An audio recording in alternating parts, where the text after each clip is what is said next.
Welcome back.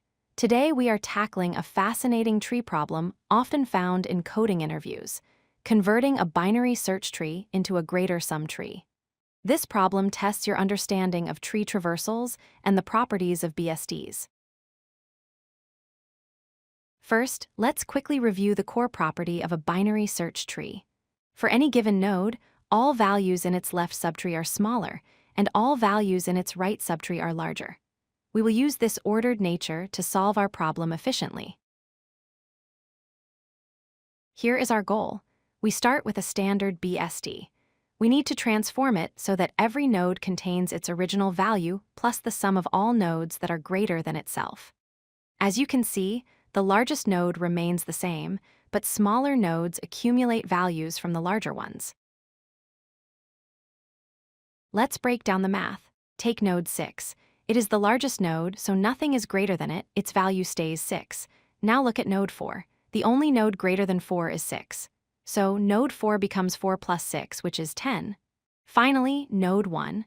Nodes 4 and 6 are both greater, so node 1 becomes 1 plus 4 plus 6, equaling 11. To implement this, we need to visit nodes in descending order, from largest to smallest.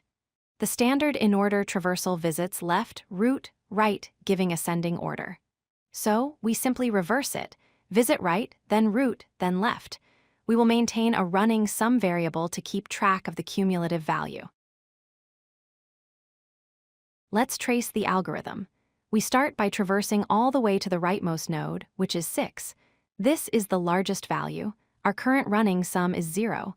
We add 6 to it, making the sum 6. We update the node's value to 6.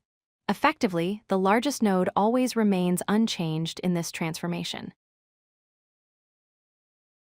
Next, the recursion brings us back to the root, node 4.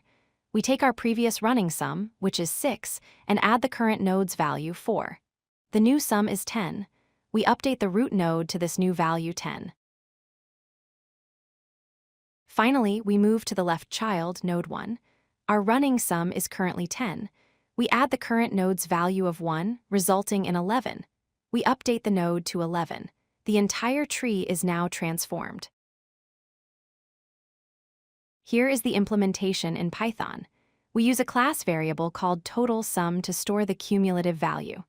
The function recursively calls the right child first, then updates the total sum and the current node's value, and finally recursively calls the left child. It's a clean reverse in-order traversal. This approach is optimal. The time complexity is big O of n because we visit each node exactly once. The space complexity is big O of h, corresponding to the height of the tree due to the recursion stack. This is the most efficient way to solve this problem. If you like this video, hit that like button and don't forget to subscribe. Visit codelucky.com for more such useful content.